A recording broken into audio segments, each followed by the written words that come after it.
పట్టణ ప్రజలకు నమస్కారాలు. ఒక్కసారి మీరు ఓటేసి ముందర ఒక్క నిమిషం ఆలోచించండి. గత 10 రోజులుగా ప్రతి వార్డుకు వచ్చి ప్రజలకి పురపాలక సంఘంలో జరిగిన అవినీతి గురించి, అవినీతి పరుల గురించి చెప్పడం జరిగింది. గత 30 సంవత్సరాలుగా ఎలాంటి దుర్మార్గం జరుగుతున్నది, అసలు పురపాలక సంఘం అంటే ఏంది, ఆ పురపాలక సంఘంలో ఉన్న బాధ్యతలు ఏంది, అందులో ఉన్న డబ్బులు ఏంది, దానివల్ల ఎంత అభివృద్ధి చేయొచ్చు, ఎంత డబ్బులు దుర్వినియోగం చేస్తున్నారు అనేది ప్రజలందరికీ కూడా వివరించి చెప్పడం జరిగింది. నేను మా అక్క చెల్లెల్ని, అన్నదమ్ముల్ని, ప్రజలందరినీ కూడా, యువతని, మహిళల్ని, అందరినీ కూడా, వ్యాపారస్తుల్ని, ఉద్యోగస్తుల్ని, ప్రతి ఒక్కరిని కూడా ధనిక పేద కుల మత రహితంగా నేను మాట్లాడుతున్నాను. కామారెడ్డి అభివృద్ధి చెందాలంటే ఏం చేయాలి అనేది ఒకసారి ఆలోచించండి. మాటల గారడితోని, డబ్బు ఖర్చుతోని ఓటేయొచ్చా, లేకపోతే నిజాయితీ గల ఒక నాయకుడు చెప్పే మాటని నమ్మొచ్చా?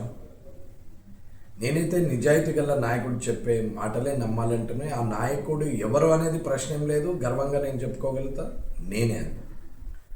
నా రాజకీయ జీవితంలో 25 సంవత్సరాల్లో ఒక్క రూపాయి ఎక్కడ కూడా, అంటే 99 నుంచి 2025 వరకు, 26 వరకు, అంటే సుమారు 27 సంవత్సరాలు రాజకీయ జీవితంలో ఏ రాజు ఏ ఒక్క రూపాయి ఎవరి దగ్గర తీసుకున్నది లేదు. చేతనైతే సాయం చేసినాం, లేకుంటే ఊరుకున్నాం తప్ప ఎక్కడా కూడా ఒక్క రూపాయి ముట్టింది లేదు.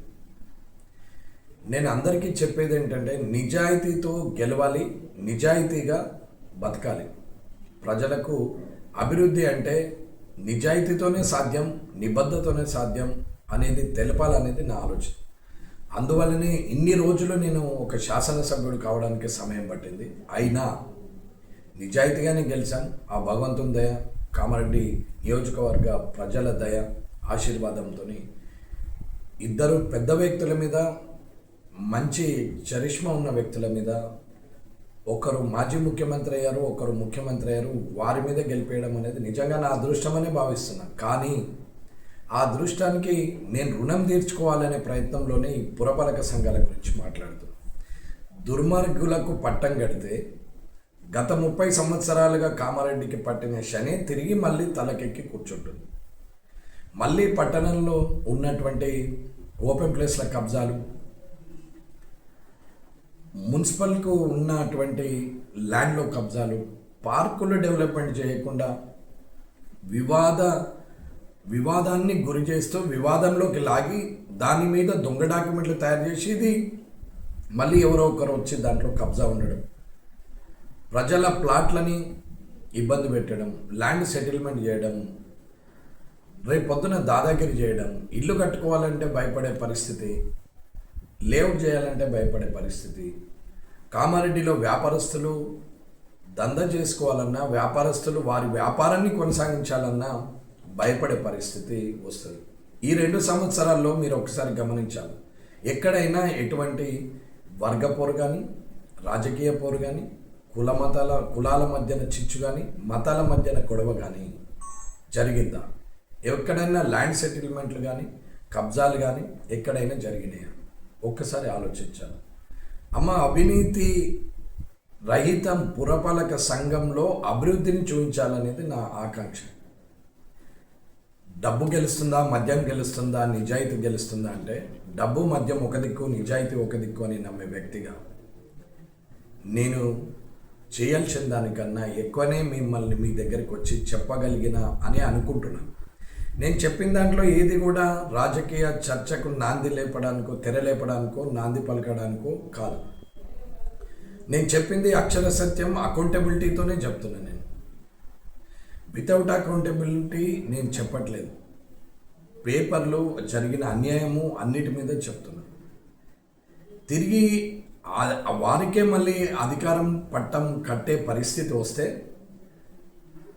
భస్మాసుర హస్తం అంటారు చూడండి, తన నెత్తి మీద తన చేయి పెట్టుకొని బూడిదైపోయినటువంటి ఒక పురాణంలోని కథలాగా జరుగుతుంది పురపాలక సంఘంలో తప్ప ఇంకెటువంటి అభివృద్ధి జరగదు. కాబట్టి ఒక్కసారి ఓటేసే ముందు దయచేసి అర్థం చేసుకోండి. చదువుకున్నవారు, విఘ్నులు, ఉద్యోగస్తులు, వ్యాపారస్తులు, యువత, మహిళలు అందరూ కూడా ఆలోచించాలి. పేద బడుగు బలహీన వర్గాలు అందరూ కూడా ఆలోచించాలి. ధనికులు కూడా ఆలోచించాలి. ఇది మనది, మనందరిది. అభివృద్ధి అంటే ఒక్కరి సొంతం కాదు. ఒక్కరు ఎదిగితే అది అభివృద్ధి కాదు. అభివృద్ధి అంటే పట్టణం మొత్తంగా అన్ని వార్డులలో సమానంగా, అంటే ఎక్కడా లోపం లేకుండా నిజాయితీగా ఒక్క రూపాయి కూడా కరప్షన్ లేకుండా పనులు జరిగిన రోజు అది అభివృద్ధి అవుతుంది. కరప్షన్ అంటే అది సాధ్యమా? సాధ్యమే. దానికి నిదర్శనం మీరే. నా ఎలక్షన్లో, ఎమ్మెల్యే ఎలక్షన్లో నిదర్శనం మీరే చూపించారు, మీరే సాక్షులు.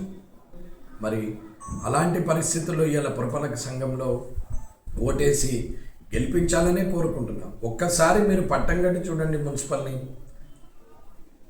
అక్కడ ఎలాంటి అభివృద్ధి జరుగుతుంది పట్టణంలో అనేది చూడండి. 3 నెలల లోపల మార్పులు మొదలవుతాయి.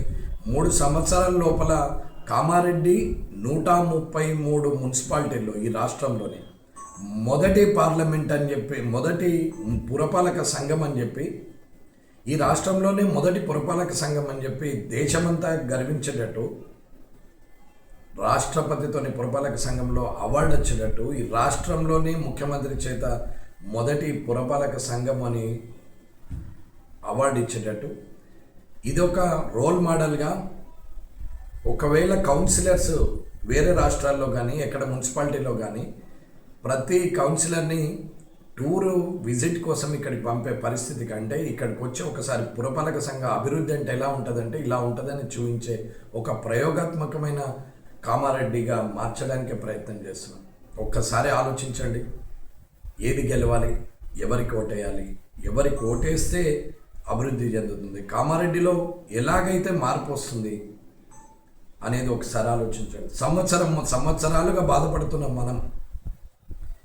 ఈ ఒక్కరోజు ఆలోచనతో ఇన్ని సంవత్సరాల బాధ పోయే పరిస్థితి వస్తుంది. నేను మీకు మాట ఇస్తున్నా, ₹1 కరప్షన్ లేకుండా ఈ 3 సంవత్సరాల్లో పూర్తి మార్పు చేయకపోతే నేను ఎలక్షన్కు రానని చెప్తున్నాను. ఇది నేను క్లియర్గా ఓటే అడగాలని చెప్తున్నాను. నేను 100% నేను ఎట్టి పరిస్థితుల్లో మార్పు చేసి చూపిస్తాను. నాకంటూ ఒక ఆలోచన ఉంది, నాకంటూ ఒక రూపకల్పన చేసుకొని ఉన్న, కామారెడ్డి అంటే ఇలా ఉండాలి అనేది ఒక ఆలోచన మీద ఉన్న, ఆ విజన్తోనే నేను పనిచేస్తున్నా, మీరు అర్థం చేసుకోవాలి. కాబట్టి దయచేసి అందరూ కూడా ఆలోచించి ఎవరికి ఓటేస్తే కామారెడ్డి అభివృద్ధి చెందుతుందంటే, నేనైతే బీజేపీకి ఓటేయండి, ఖచ్చితంగా అభివృద్ధి చెందుతుంది, నాది మాట అని నేను చెప్తున్నాను. నన్ను నమ్మండి. దయచేసి ఇంతకుముందు ఎలాగైతే నన్ను నమ్మి నాకు ఓటేశారో, ఇప్పుడు నన్ను నమ్మి ఈ ఒక్కొక్క అవకాశం ఇవ్వండి. కామారెడ్డి మున్సిపాలిటీలో నేను ఖచ్చితంగా మా వాళ్ళు ఆశీర్వదిస్తే నేను ఆ పని చేసి పెడతానని చెప్తున్నాను. పురపాలక సంఘంలో భారతీయ జనతా పార్టీ కైవసం చేసుకునే దిశగా మీరు ఓటేయాలని కోరుకుంటూ, ఇంతకన్నా ఎక్కువ నేను చెప్పగలిగింది ఏమి లేదు, ఇంతకన్నా ఎక్కువ నేను చేయగలిగింది కూడా ఏమీ లేదు. మీరు అందరూ అర్థం చేసుకొని ఓటేస్తారని చెప్పే ఒక చిన్న కోరిక. ఇది మన అభివృద్ధి, మన కోసం, మన పురపాలక సంఘం, మన ఎమ్మెల్యే, మన కౌన్సిలర్, మన చైర్మన్, అది కూడా బీజేపీ పార్టీ అనేది ఒక్కసారి ఆలోచించుకొని పువ్వు గుర్తు కొట్టేసి కౌన్సిలర్లందరినీ, భారతీయ జనతా పార్టీ కౌన్సిలర్లందరినీ కూడా మీరు గెలిపించాలని కోరుకుంటూ సవినయంగా ఇది నా మనవి. కాబట్టి దయచేసి ఒక్కసారి నిజాయితీకి పట్టం కట్టండి అని కోరుకుంటూ సెలవు తీసుకుంటున్నాను. జై హింద్, జై భారత్.